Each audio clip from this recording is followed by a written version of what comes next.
Hello everyone, welcome back for another video.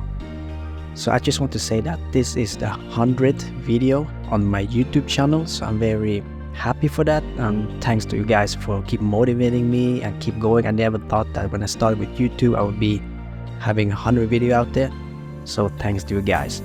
In today's video we're going to talk about DRB, Deep Result Boost. I made a lot of video regarding that in the past, so you can check that out if you haven't seen that. Nonetheless, today we're gonna troubleshoot something which is very common whenever using DRB. You've probably seen images like this. So I have a partially solution for this. So if you're using DRB today or about to use that, stick around and I will show you something very cool. And for those who are interested, also stick around.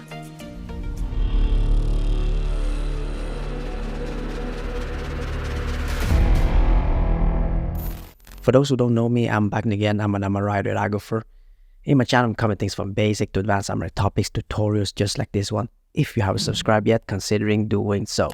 So this video, I just want to say thanks to Sean No from Australia, because in the past I did post some DRB on my YouTube channel, and then we came on talking, discussion, and he gave me a tips.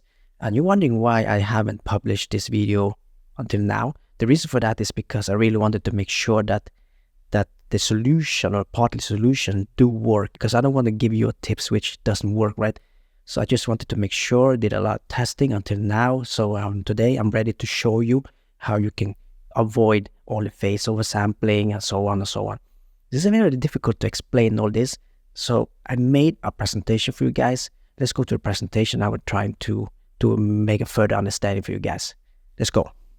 Okay, what I'm about to show you is for Deep Result Boost on 2D tubus echo sequences. Okay, it's only for that.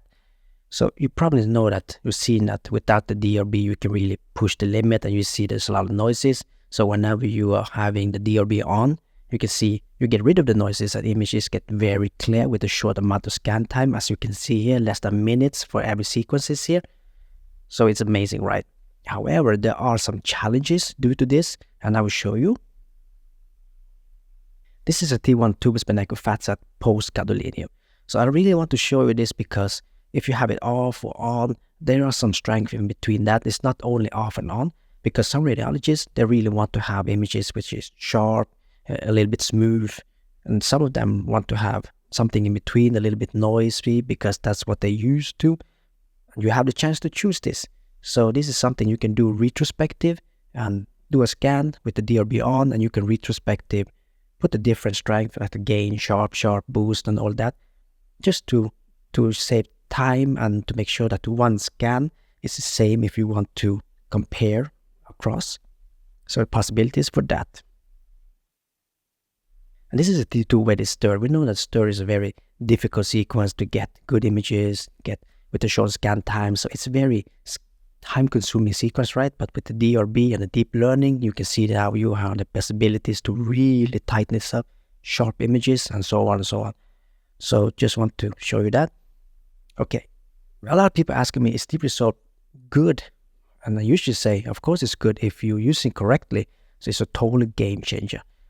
That's why I make this video for you, to show you the pitfalls about DRB, and also the pro, the cons. So let's go here.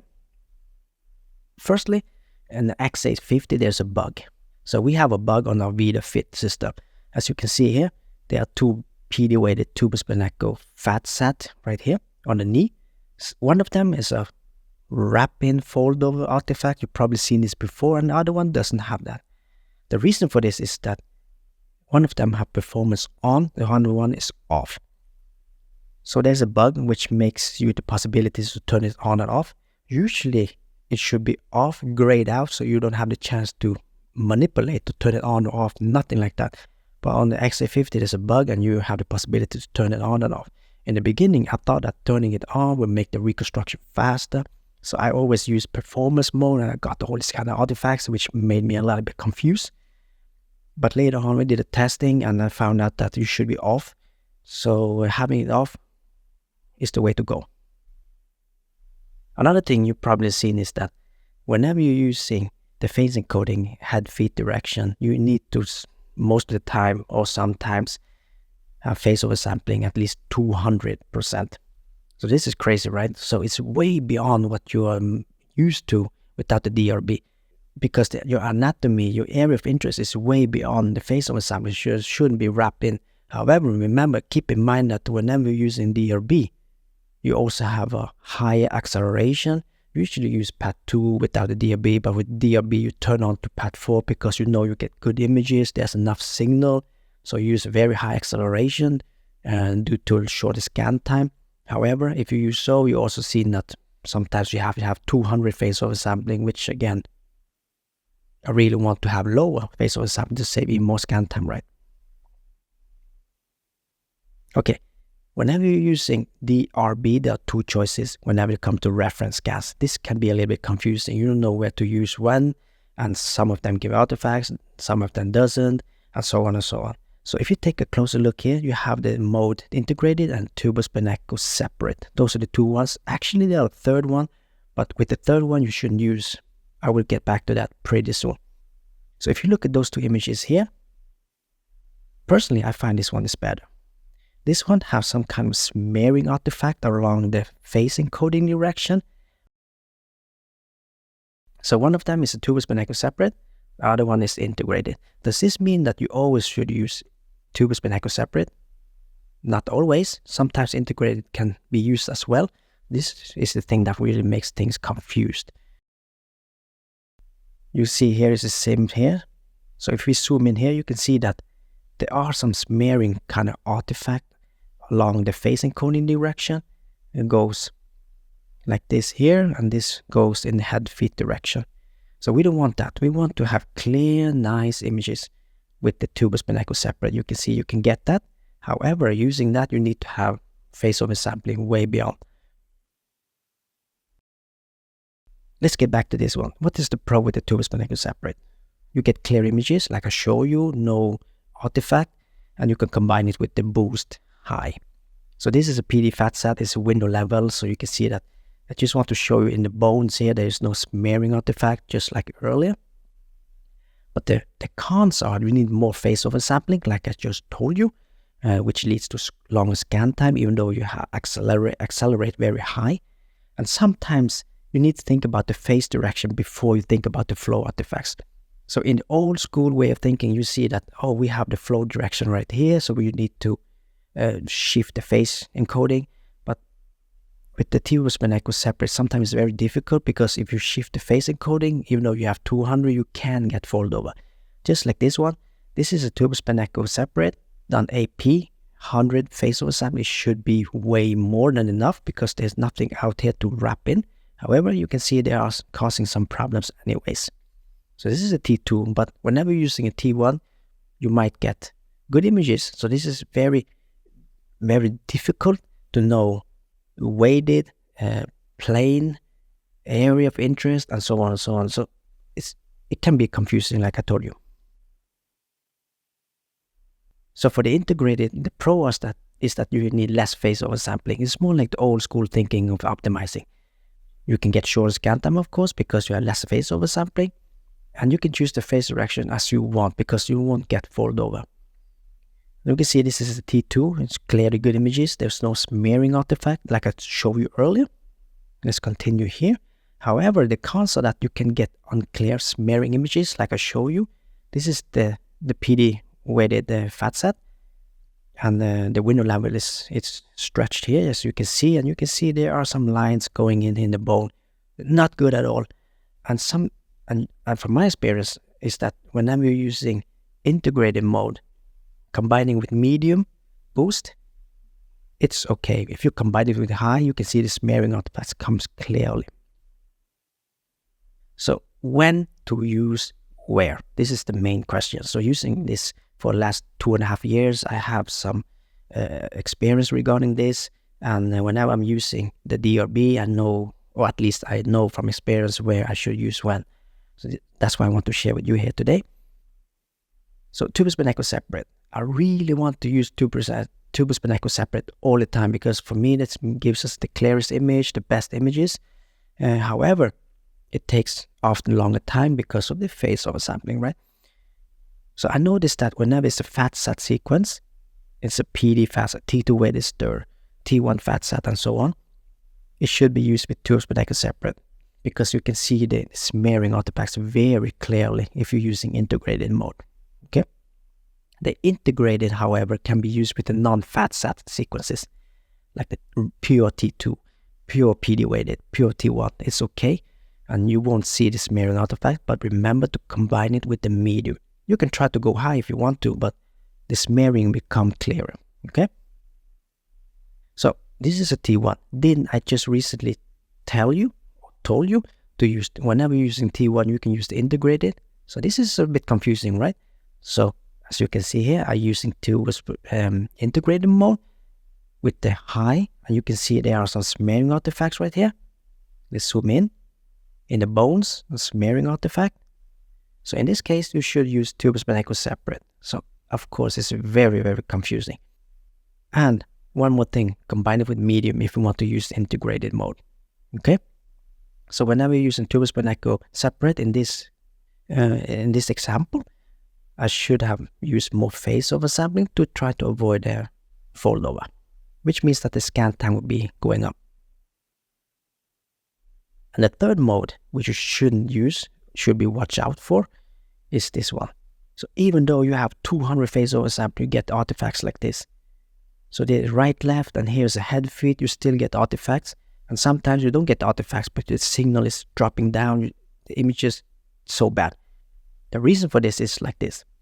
So whenever you are going from 1 averages to 2 averages, it automatically jumps from the reference scans turbospinaco separate to self-calibration. Me, myself, I have done this before, because sometimes you just push OK, you don't read what's popping up, and that's why I got those artifacts. And I did not understand quite why I got those artifacts, because I was using phase oversampling way beyond. Nonetheless, try to avoid that. In situations like this, you should just push OK, and then you go back into this reference scans and put back to turbospinaco separate or integrated as you want. Do not use self-calibration. So just a little bit wrap up. We know that the turbospinaco separate, the first one here, gives the best images, clearest images, but we are struggling with the phase oversampling, and we're struggling with the longest scan time due to the phase oversampling. Integrated is more like the old school thinking. If you are beyond the area of interest, whenever it comes to the anatomy, it will be okay. You won't get the same wrap-in, right? There are solutions for this, partly solution for this. You don't need to always go to 200 whenever using turbospinaco separate. So after discussion with Sean No from Australia, it was like a game changer. First, I didn't think that it would work. And further discussion, further testing leads to this video currently today. Okay, let me show you. If you go to the sequence last here, part 2, if you take sequence from Siemens tree, usually the phase correction is put on automatic. Okay, if you turn it off, okay, remember off, then you can think a little bit more like the old school. You don't need 200, 120, 130 is more than enough. Let me show you. Remember off. And this goes for DRB, turbospinaco 2D sequences, okay, DRB. So this is a test I did for the spine. So we did turbospinaco separate here. All images are turbospinaco separate, 4 different scans. The 2 first here is the phase correction off. The phase correction is on. Only 50%. In the old school way, 50% is more enough. You can get good images with 50%, but we know with DRB, you should have beyond, right? You can see there are some artifacts back here and back here. So that means that even though you have it off, it didn't help here. Okay, it didn't help. At the bottom here, we have it on. Seems okay. And we have it off.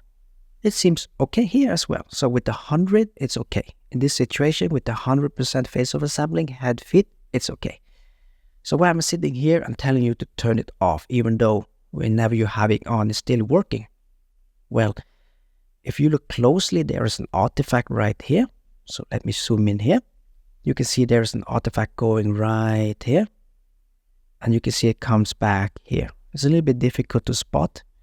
Over here, it's not the same. Before I knew about this solution, I usually had to use 150 or around 200 to avoid this wrapping artifacts. But now if you turn it off, you can see that with the 100 phase oversampling, it's okay. Okay, so I have another example here. So this is a transversal of the spine, the lumbar spine. Whenever you're turning it off, the phase direction is right, left. Okay, 120, it's good enough. Here, 120, it's not good. You can see you get the wrapping. Okay, so in this case, back in the days before I knew about the solution, I probably had to use 200 to avoid this. So you say a little bit scan time there, but if you know you're going from 100 to 200, you gain a lot of SNR, right? But remember, with the deep learning, you already have so much SNR, all you want to do is just really push down the scan time. That's why with this solution, you can push down the scan time. This is for another one here, a knee, having it on, causing artifact, having it off. With this one, only 50%, no artifact. This one is also here for shoulder, having it on, having it off. You can see what I mean here. Wrap up. Remember to go to the sequence, turn it off. Okay, turn it off. Well, that's it, guys. I hope you find this video valuable. I just want to say thanks to Sean No, because this was truly a game changer for me when I was working with DRB and optimizing. And I'm very happy to be here today and share the news with you guys so you can avoid those phase oversampling and so on and so on. Before we close up, I do have a question for you. Are you using DRB today? If so, let me know in the comment section down below. If you like this video, do not forget to push the like button, hit the subscribe, hit the notification bell, and you'll get a ding ding whenever new videos from me are coming up. Until next time, I catch up with you. Take care. Peace out.